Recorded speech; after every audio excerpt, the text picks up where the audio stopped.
बातमी आहे खेडमधून। खेडमध्ये रामदास कदम यांच्या भावाने एका स्थानिक पत्रकाराला मारहाण केल्याचा प्रकार समोर आलाय।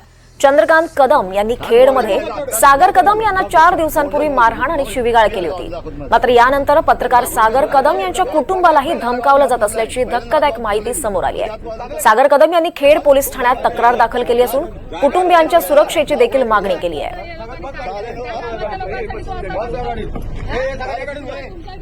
गावदेवीचं दर्शन झालं, गाठीभेटी झाल्या, त्यानंतर आम्ही तिथून निघत होतो। तेवढ्यात रामदास कदमांचे भाऊ चंद्रकांत उर्फ अण्णा कदम, त्यांचे पुतणे शैलेश कदम, मोहन कदम आणि त्यांच्यासोबत अजून बरीच माणसं होती।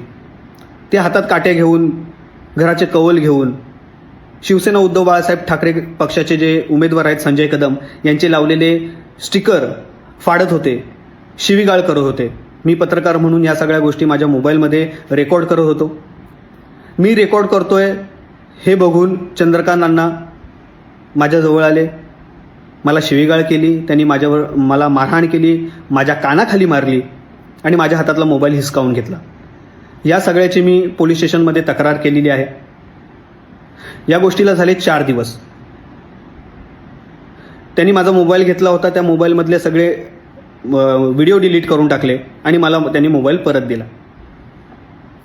पण आता माझ्या घरच्यांना प्रेशराईज केलं जातंय। माझ्या वडिलांना सांगितलं जातंय की तू जाऊन रामदास कदमांची माफी माग। हा काय प्रकार आहे?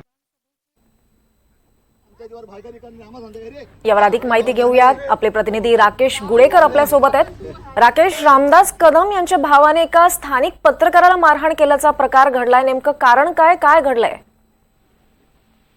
दीपाली, रामदास कदम यांचं जे गाव आहे जामगी गाव, या जामगी गावातच हा धक्कादायक प्रकार घडलेला आहे। रामदासभाई कदम यांचे लहान भाऊ तसेच विद्यमान आमदार आणि शिवसेना शिंदे पक्षाचे महायुतीचे उमेदवार योगेश कदम यांचे हे चुलते आहेत अरुण कदम।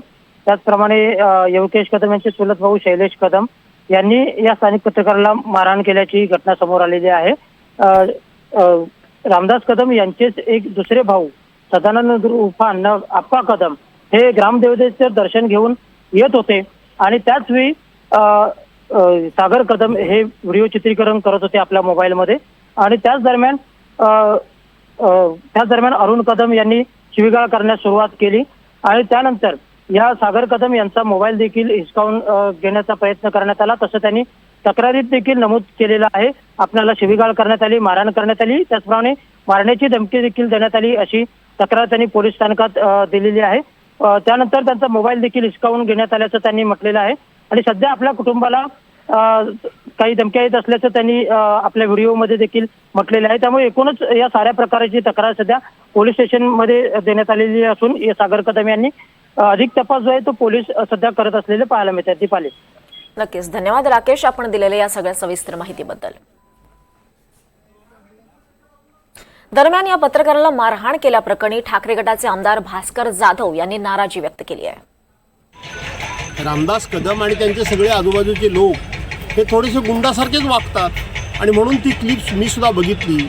पत्रकाराकरता पत्रकाराच्या अंगावर धावत जाणं माझ्या हिशोबानं ते दिसत नाहीये, पण मारल्याचा सुद्धा आवाज येतोय आणि म्हणून ह्या गुंड लोकांकडनं दुसरी अपेक्षा तुम्ही काय ठेवणार? गुंडगिरीच करणार ही।